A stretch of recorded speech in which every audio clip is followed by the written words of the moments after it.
We begin this week's sermon with a reading. Lo, they prayed for those who faded you, boy, because for the last month, they've been losing so much money.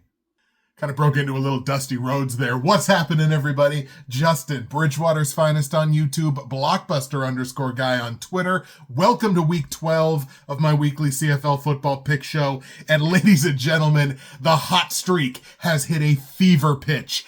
10-2 in week 11, the big breakout week that we have been waiting for. 10-2 across all the picks last week, including a perfect 4-0 straight up. Yes, I said all the road teams were going to win last week.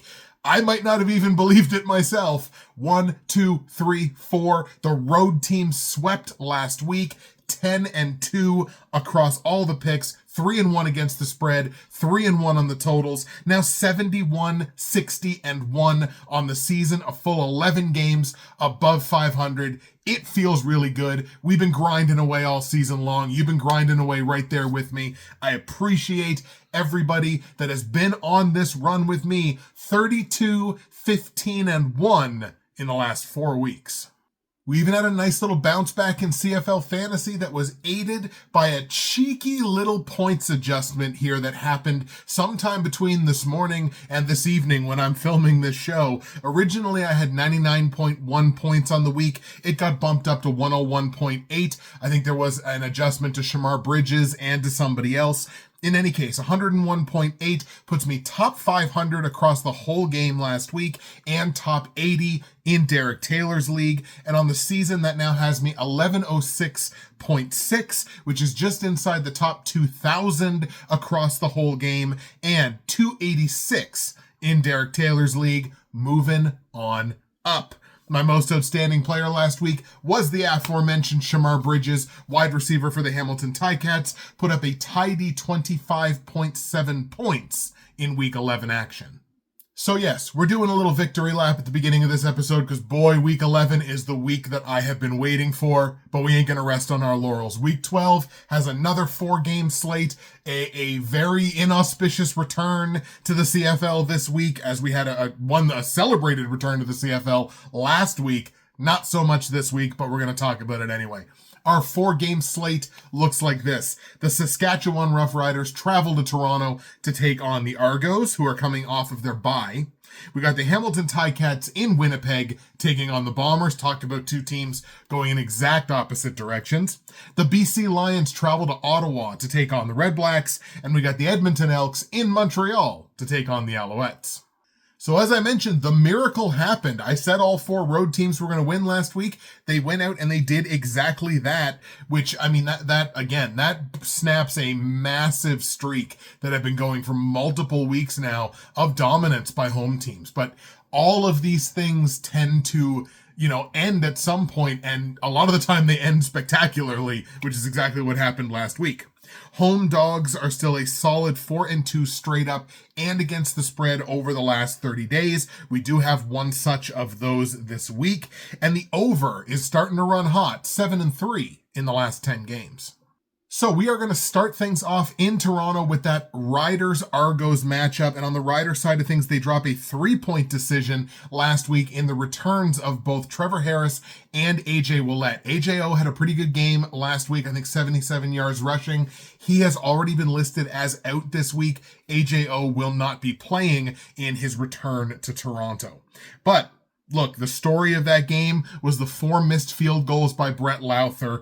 One of them got returned for a touchdown, and that made all the difference in that football game. I kind of have my opinions on it. I think a portion of that, potentially a strong portion of that, I just don't think there was great communication with the holder.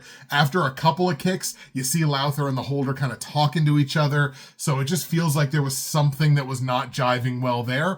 But that's to put no responsibility on the kicker. That's your job, Brett. So, There's a lot of blame to go all around for that loss. Trevor Harris, though, not a reason for the blame for that loss. 79%, 355 yards passing, 2 touchdowns, no picks in his return from injury. Hell of a game for Trevor Harris. Speaking of a hell of a game, how about rookie wide receiver Dante Myers? I should say a hell of a couple of games. Dante Myers has played 2 CFL games. He has 8 catches for 101 yards in both of them on exactly 9 targets in both games. Has that ever happened? Like a guy's first 2 games, like actually getting on the stat sheet with, good games, good numbers. Nobody's going to sneeze at 8 catches for 101 yards. But he did it in 2 straight games. Exact same number of targets, exact same number of catches, exact same number of yards in back-to-back games. I'm not a great statistician, but I would love to know if somebody could go back in the archives and see if that has ever happened before. By the way, I have a footnote here that Dante Myers plus Aju equals the future. That Riders receiving core is so deep and it's very young, and they've got a lot of weapons there. On Toronto's side of things, the Argos come into this game off their bye after topping Calgary in Week 10, and they look to be welcoming back embattled starting quarterback Chad Kelly, who's back for his first start post-suspension. Now listen, there's a lot of conversation about Chad Kelly that I'm not going to get into on this show. I am not the person to sit here and litigate what he did, what he didn't do, what the punishment should have been, how the CFL reacted to. That's not like, I'm too much of a stooge for that, I think. Like, I have my thoughts, but I'm just not the person to litigate that. So really, I'm just kind of sticking to on-the-field performance. And what we're looking at here for the Argos, the combination at quarterback of Cameron Dukes and Nick Arbuckle. They steered the team to a 5-4 record with 1,800 passing yards, 9 touchdowns, 8 interceptions in those games without Chad Kelly, who obviously steps right back into the QB1 role. Those numbers were unspectacular, the combination between those two, but the wins are all that matters. And the fact of the matter is they're 5-4.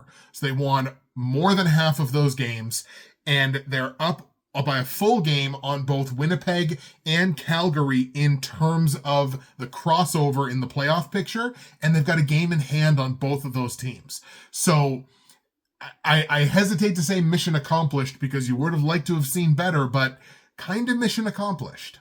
Once again, the returns of Trevor Harris and AJ Ouellette did breathe new life into what's kind of been a middling stretch here for the Riders. I think they're winless in their last 3 games or something like that. They've just had kind of a stretch of games where they haven't exactly been playing at their best. And it's worth pointing out, there is a massive rest discrepancy in this game. You've got the Argos on one side, who are coming into this game off of their bye. I believe it's their second, it'd be their second bye of the season.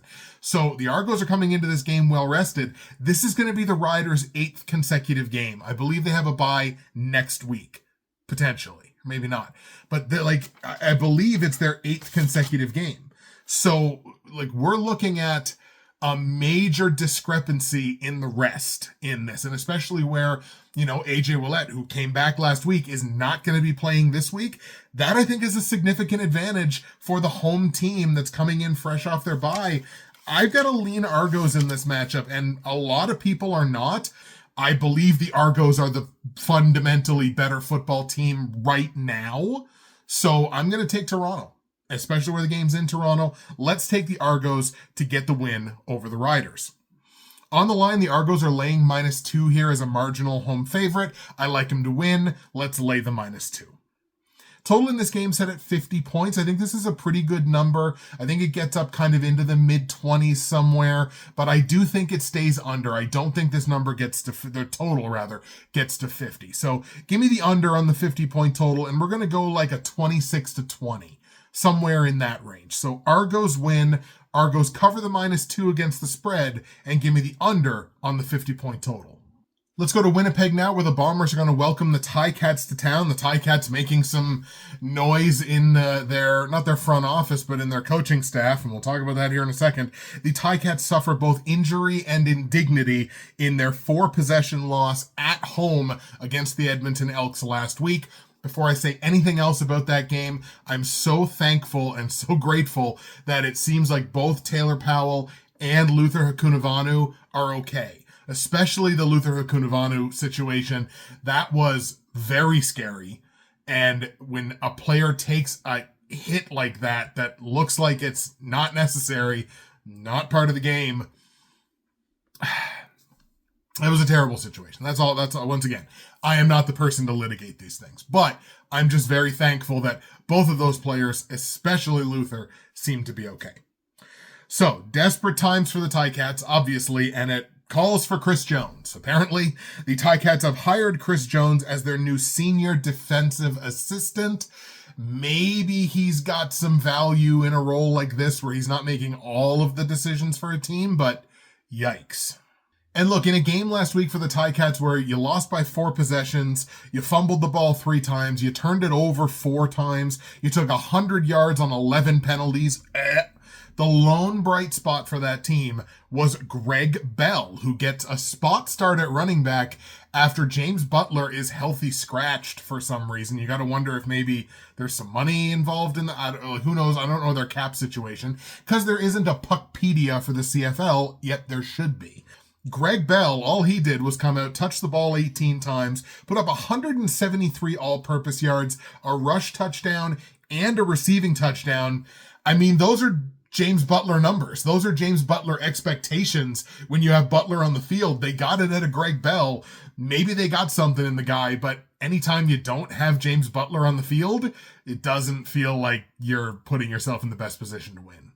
On Winnipeg's sideline, the Bombers handled business last week against a returning Nathan Rourke, allowing just 11 points on 316 total yards. Ladies and gentlemen, that is a defensive efficiency of 28.7, which is obnoxiously high and very, very good. Zach Collaros contributed 288 yards passing, a touchdown, as well as an interception. Brady Oliveira with 102 all-purpose yards. It was a very Bombers football game.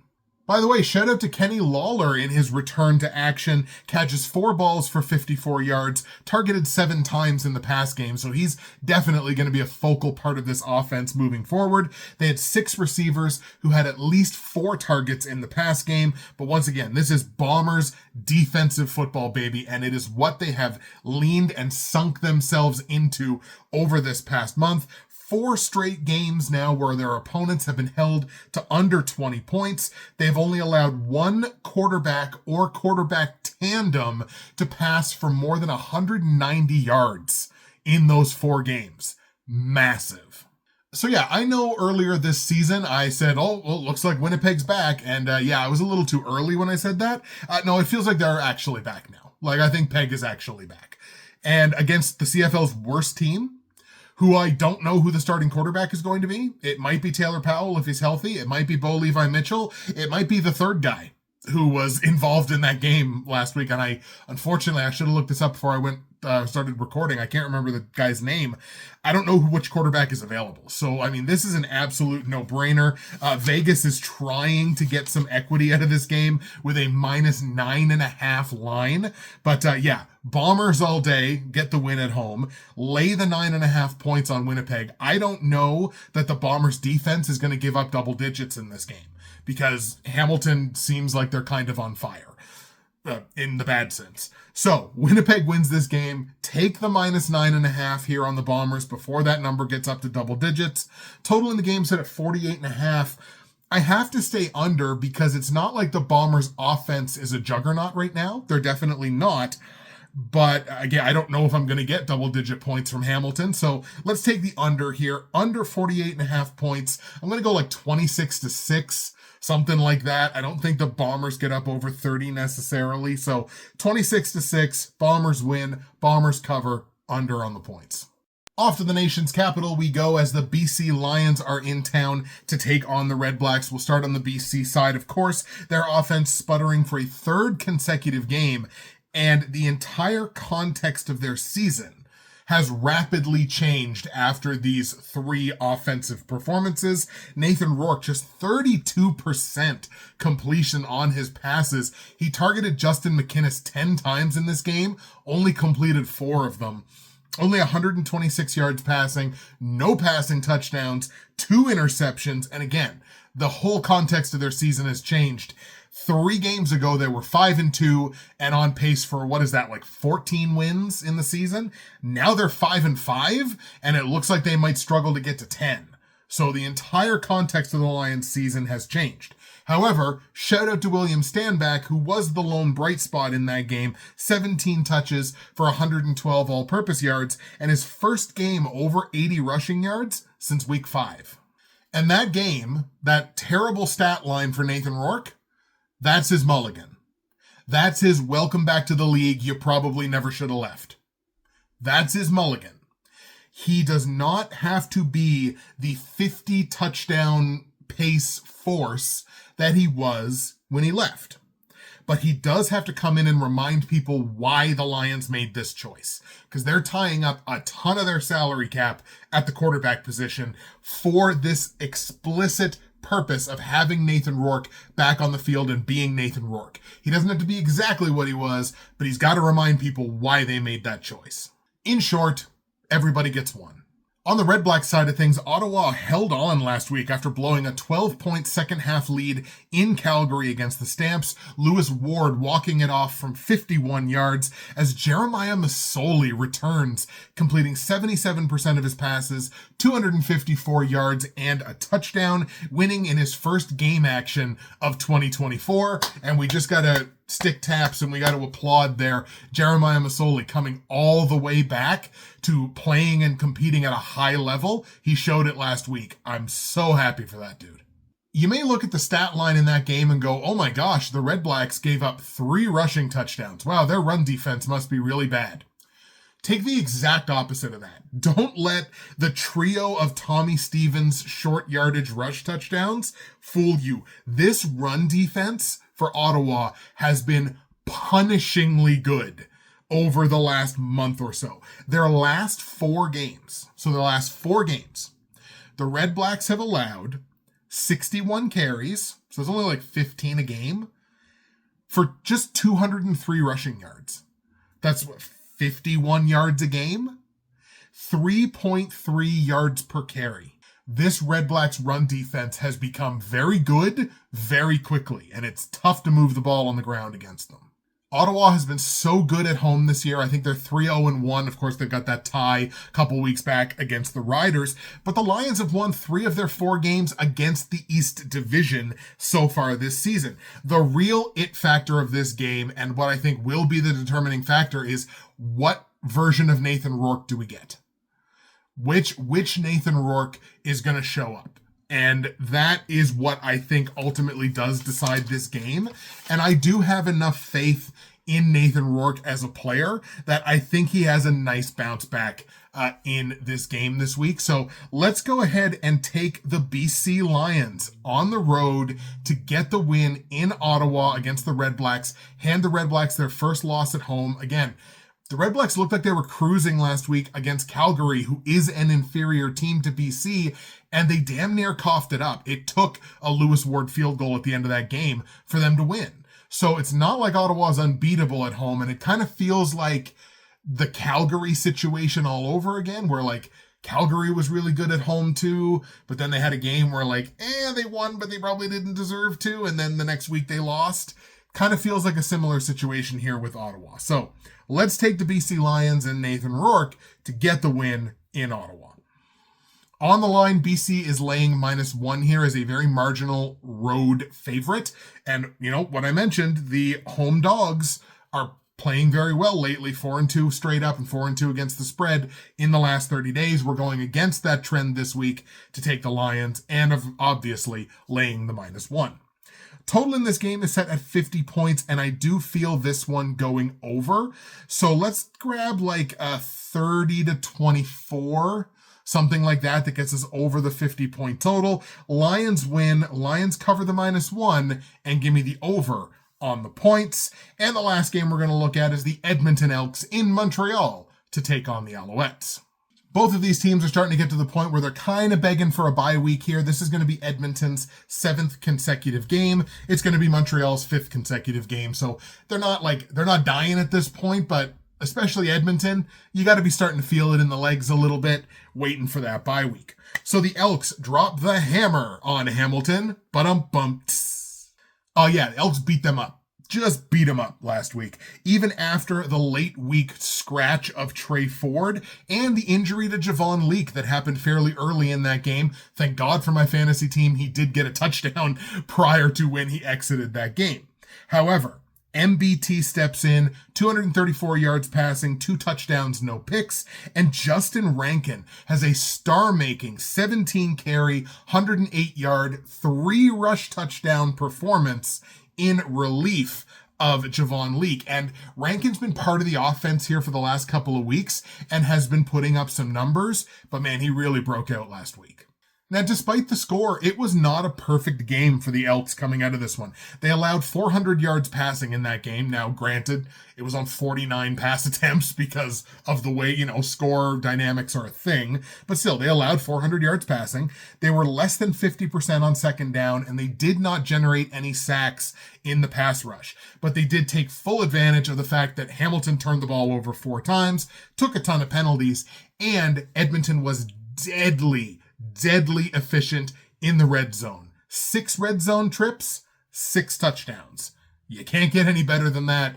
And you should win 999 of 1,000 games if you go to the red zone 6 times and come away with touchdowns all 6 times. For the Alouettes, it was a bizarre night at Mosaic Stadium, which resulted in a 27-24 Als victory last week, aided by, of course, the 4 missed field goals by Brett Lauther that we talked about, as well as the return touchdown from Letcher on one of those missed field goals. Davis Alexander puts up 318 all-purpose yards, had a passing touchdown, had a rushing touchdown, and man, you talk about somebody coming in relief of a star quarterback. You're just trying to keep the ship afloat. And he's done more than that. He has absolutely excelled in this position. He is 6 touchdowns, only 1 interception in his 4 games where he has played the primary amount of the game. Like, he's doing exactly what you need a young quarterback to do, who's in a really good system with a really well insulated with a lot of great players around him. You don't have to be Nathan Rourke from 2022. You just have to keep the ship afloat. And Davis Alexander's doing more than that. He's playing very, very well. But we spoke of not perfect when it came to the Elks. Wasn't perfect for the Alouettes here either. They only possessed the ball for 25 and a half minutes in that game last week. They lost the turnover battle 2-0. They had a negligible run game. They had no quarterback sacks. They allowed 4 of their own. Quite frankly, this was and maybe should have been a beatable effort. And again, without all the voodoo wizardry and BS, it probably would have been a beatable effort, and Montreal probably would have lost that game last week. One thing I got to tell you, this is definitely a more compelling matchup on paper anyway than it looked like a month ago. Like a month ago, this looked like it would be a wild, absolute blowout. And as it stands right now, this is a very close, competitive type of game, which again, a month ago, nobody would have called. My lean here is on the Alouettes at home, but I really don't see a blowout coming here either way. Apparently Vegas does, because Vegas is laying Montreal basically a full touchdown. They're -6.5 at home here. I don't agree with that whatsoever. I like Montreal to win the game. So give me the Alouettes to win the game outright, but -6.5, I'm not laying that with an Edmonton team that over the last, period of time, the post-Chris Jones era, has been playing as well as it has. It could be Trey Ford this week. It could be McLeod Bethel-Thompson. We don't really know. But I'm going to take that +6.5 on Edmonton because they absolutely could win this game outright. So I'll take Montreal to win, but give me the +6.5. Total in the game set at 51.5 points. I think I got to take the over on this one. These are 2 teams that are scoring a bunch of points lately. So give me like a 30-27 final or something like that. Maybe a potentially returning David Cote wins this thing in a walk-off. Montreal beats the Elks, but give me the +6.5 on Edmonton.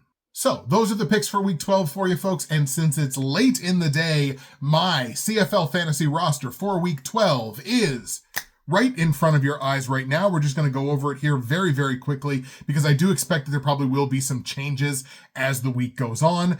We're going to roll Zach Collaros one more time at the quarterback position. I'm going to stack him with Brady Oliveira, who's going to be getting my captaincy position here, as well as Ontario Wilson. And I am definitely going to be leaning on that Bombers D. All of that against kind of a hapless Hamilton team. I don't see any reason to not put a bunch of Bombers in my roster this week. We're going to grab Walter Fletcher as my other running back because, look, no matter what you say about how the Elks have turned the corner, that run defense is still pretty bad. And I definitely expect Fletcher to get 15 to 20 touches this week. Totally fantasy viable. So we're going to have him as my other starting running back. I am going to take Justin McInnis here. Look, say what you will about the Rourke performance last week. McInnis got targeted 10 times. And I'm going to grab Charleston Rambo here in my flex. He's been a big part of the Alouettes pass game over the past few weeks. He's really still dirt cheap in CFL fantasy, so especially if you need a value play, Charleston Rambo, you could do way worse than that. And yeah, definitely leaning on that Bombers defense.